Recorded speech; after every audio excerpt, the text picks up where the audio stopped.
Hello everyone, this is the first video for particle physics and we will be completing particle physics in 1 or 2 months. So please bear with me. Starting off, elementary particle dynamics. Here is the force, strength theory and mediator. You can also say that this is relative strength as compared to a strong force.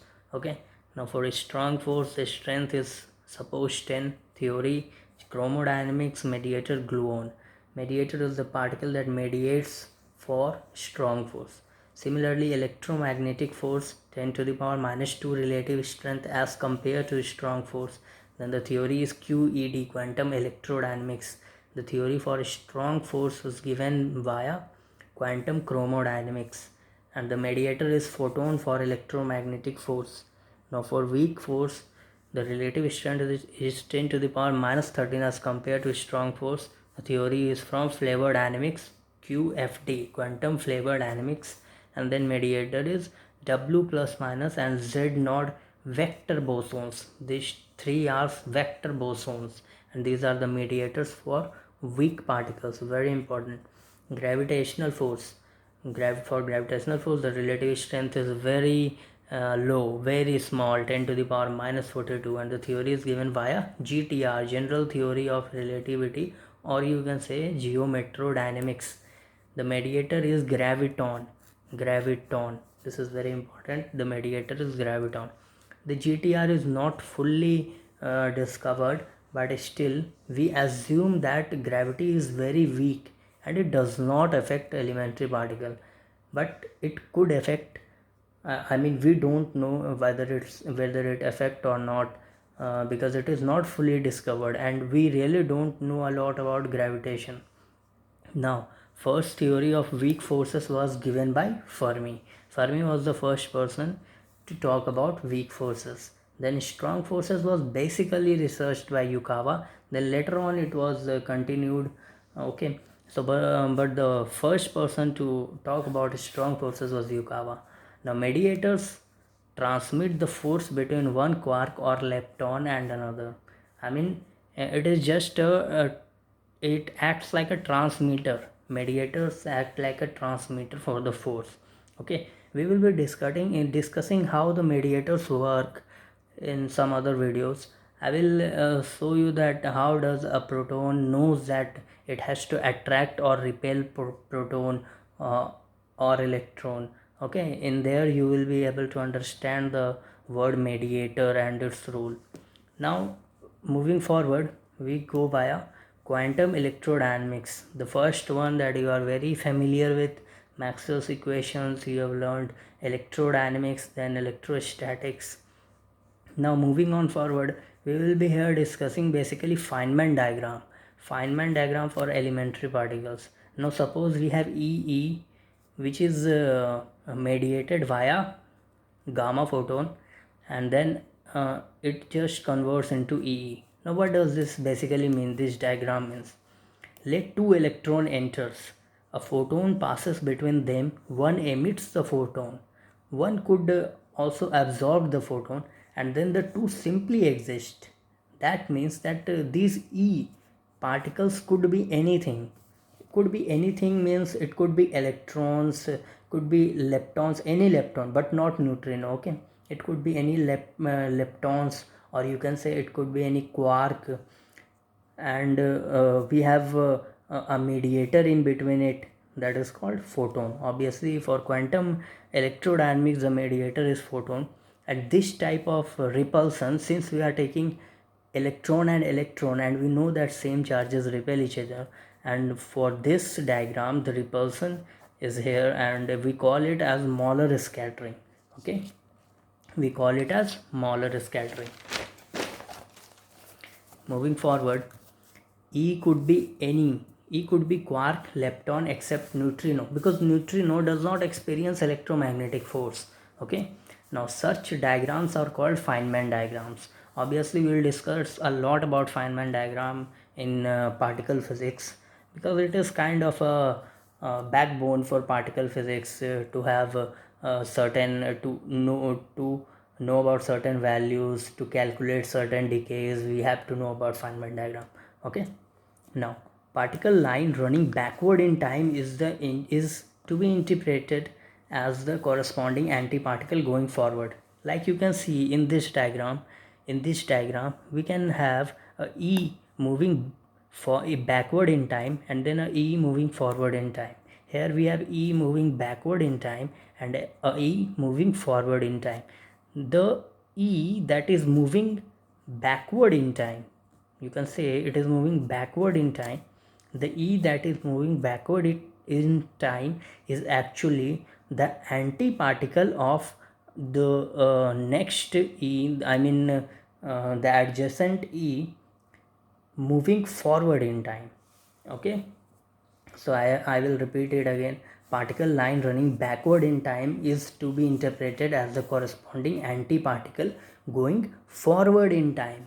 Okay, now photon is its own antiparticle. So we can say that we don't denote photon as antiphoton as this. We simply write it as simply as photon because the antiparticle of photon is simply a photon. No any special character needed. So, moving on, so here an electron and positron annihilate to form a photon, then a new electron positron pair is formed. Here in this diagram, what is happening? A positron, since it is moving backward in time, that means that this is actually the antiparticle of electron which is moving forward in time, and then we have electron which annihilate to form gamma I means photon, and then it converts into electron which is moving forward in time and positron which is moving backward in time. Okay, I mean if it is positron then it is moving forward in time, if it is electron it is moving backward in time. I know it is kind of confusing, but you must read this line carefully, that particle line running backward in time is to be interpreted as the corresponding antiparticle going forward in time. Okay, now since this is annihilation, kind of attraction type, so we call it as Bhabha scattering. It is called as Bhabha scattering. Okay, now there is a general principle in particle physics that goes under the name of crossing symmetry. Now let me tell you that why we are introducing here crossing symmetry, because we have studied about Bhabha scattering and also we have studied about Molar scattering. Here the Molar scattering, these two scatterings look very similar. One is simply vertical and the other one was horizontal. So the relation between those two scatterings were simply crossing symmetry. So we have to know about what the crossing symmetry is actually. Now suppose A plus B tends to C plus D is actually a reaction that is known. Now what crossing symmetry suggests is any of these particles can be crossed over to the other side of the equation provided it is turned into its antiparticle and the resulting interaction will be allowed. Okay, it is just a theoretical sentence that suggests that it could be allowed. Okay, now suppose we have A plus B giving result to C plus D. Now if B have to cross this line and go to right side, then it has to become its antiparticle. Or even if C has to cross this line and go to left, then it has to become its antiparticle. Here are some examples. From A plus B tending to C plus D, we have some examples like A tends to B antiparticle plus C plus D, then A plus C antiparticles tends to B antiparticle plus D, then C antiparticle plus D antiparticle tends to A antiparticle plus B antiparticle. Okay, I think it should be very clear. But we should remember that C plus D tends to A plus B is not a crossing symmetry. It is not a crossing symmetry because there is no antiparticle involved, and it is only possible if it is viable by physical means. Okay, it is only possible if it is viable by physical means. Now during experiment on Compton scattering, we pondered upon two equations. First one is gamma plus electron tends to gamma plus electron, and electron plus positron annihilates to gamma plus gamma. Okay, gamma are actually photons. Now when we did experiment on these two equations, we find that the physical expectations that we want is actually pretty different than what it suggests in crossing symmetry.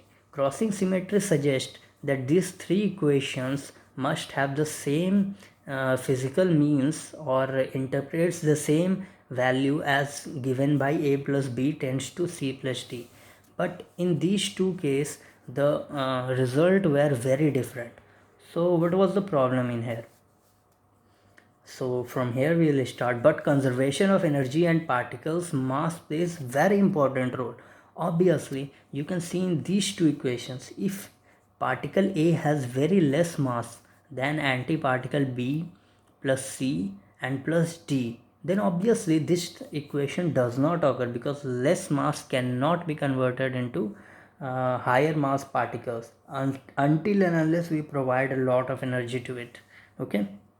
Similarly, A plus C antiparticles tends to B antiparticle plus D antiparticle is not valid if A plus C antiparticle combined mass is lower than the B antiparticle plus D combined mass. Okay, so conservation of energy and conservation of mass is very important. We should always remember this. Okay. Next one is, it is okay to say that cross reaction is dynamically allowed, but it may or may not be kinematically allowed. Obviously in kinematics we have to take care of energy and mass, that is why it could not be allowed in here. Using just two vertices we can construct this three Feynman diagram. I mean, we constructed this Feynman diagram, and then what were the particles that were involved: electron, positron and a photon. Now here the particles are same, just an additional particle of photon. We have electron plus positron annihilating and then giving two photons. Then two photons are going for pair production and giving us electron and positron. Then electron plus photon giving electron plus photon. These three can be represented in any of these three manners. We cannot say that we have to write as electron plus photon tending to electron plus photon. I mean, we cannot actually say that. Okay. Because it could be possible that photon plus photon is giving electron plus positron. Okay, so we don't know about these signs, and we cannot specify that about the direction of photon and electron or positron. We cannot specify it. Now Bava and Molar scattering are related by crossing symmetry. As I said previously, these two are related by crossing symmetry, and let me remind you that Molar scattering is basically for repulsion and Bava scattering is basically for attraction. Now in terms of Feynman diagram, crossing symmetry corresponds to twisting and rotation of figure. I mean, we had these three figures. Now what does crossing symmetry means? Crossing symmetry is simply the twisting of and bending of these figures. I mean, just look at these two diagrams. We can simply turn it around 180 degree and we will get this diagram. We will get this diagram by simply turning it at 180 degree. Okay. Now we can also get this diagram via this diagram just by twisting or reflecting or any other means that we can do for diagrams.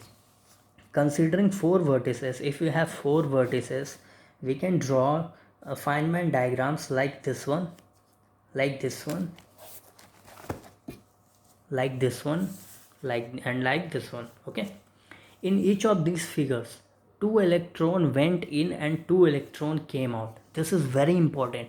It doesn't matter what goes inside, it doesn't matter what happens inside, but it only matters that what comes outside once what we give in. Okay. Now let me tell you very clearly that how two electron went in and two electron came out in all of these four figures. For the first figure, we can say that two electrons uh, participated and they exchanged a photon, then they simply convert into themselves. Then again, they participated and exchanged a gamma photon, and then they simply uh, exit out. Okay, so we can say it like that, or we can also conclude in this way that an electron and a positron, no, we cannot conclude in that way, we have to go via this. Now for the next one, here an electron is going in, and it is producing some kind of photon, and then electron goes further. Now this positron which is coming in absorbs the photon and then goes forward. Okay, now at this vertices both the electron and positron meets, then annihilate into photon, and now there we get an electron and a photon. So here what we saw, that an electron came out and a positron came out. As for the third diagram, an electron goes in and an electron goes in, then they interact via a photon, then an electron comes out, another electron comes out, they interact and goes via a photon, and then again an electron and another electron comes out. Okay, now here we can see that an electron is coming in from here, the electron is coming in from here, and it on its way the electron has emitted a photon, and when electron goes for a ride, it further met its own photon and absorbs it, and then the both electron combine, and the both electron interacts via another photon, and then they give out electron and electron.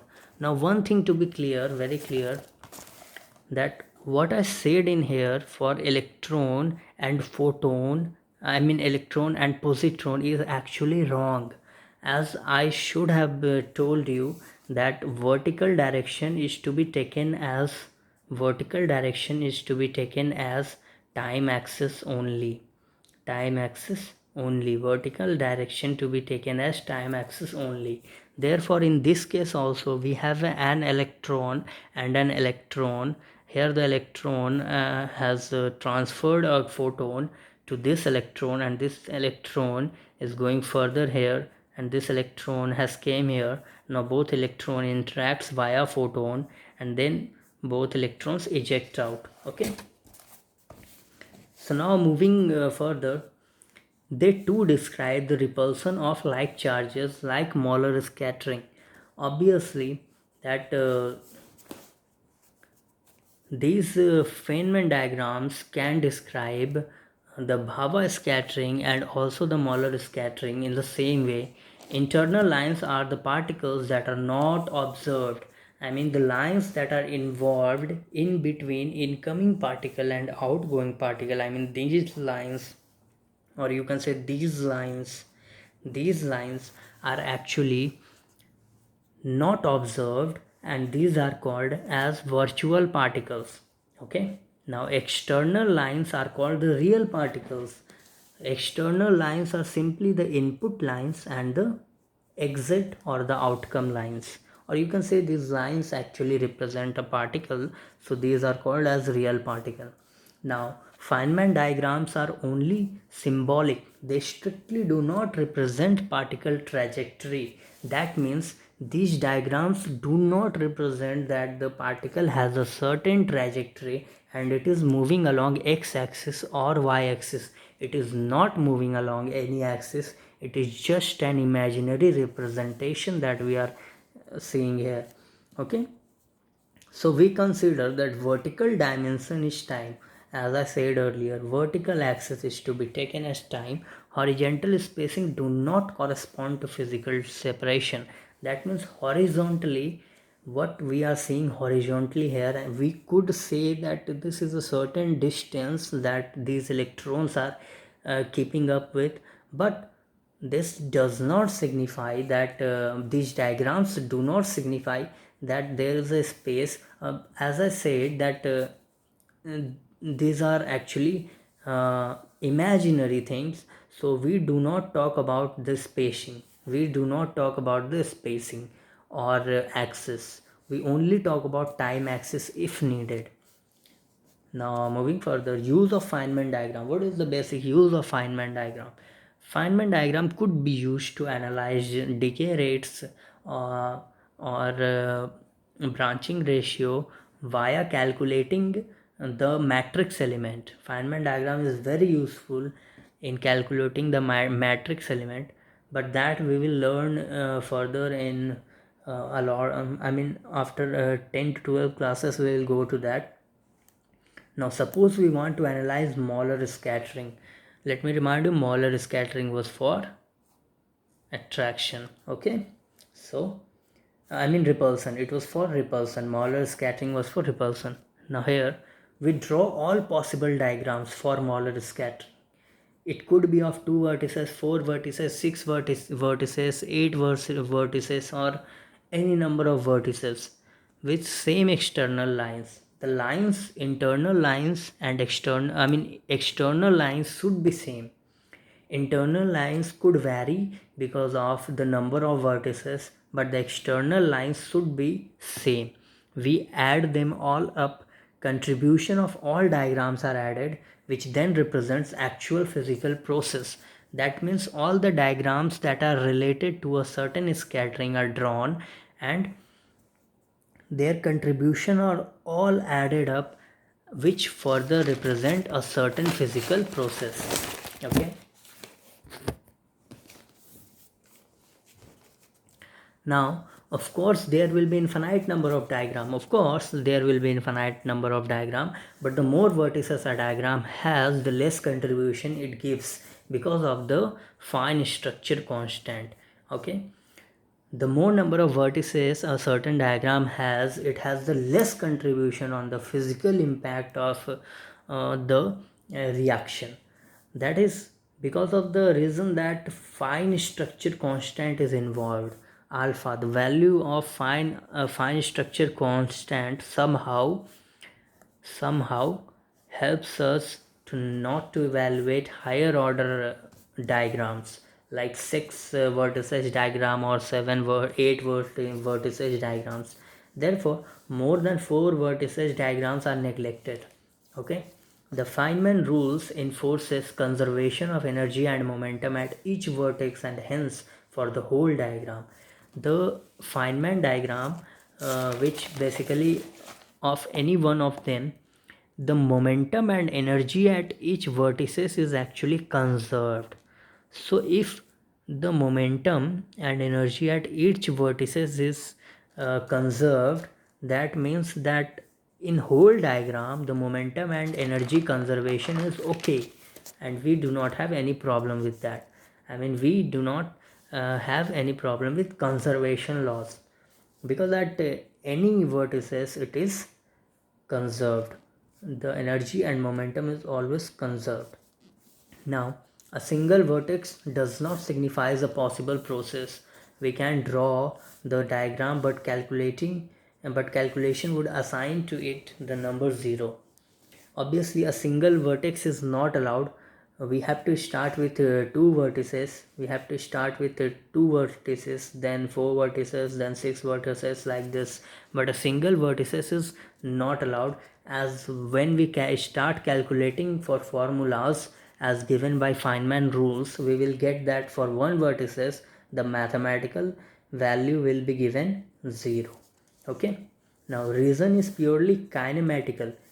The reason for this is obviously kinematical.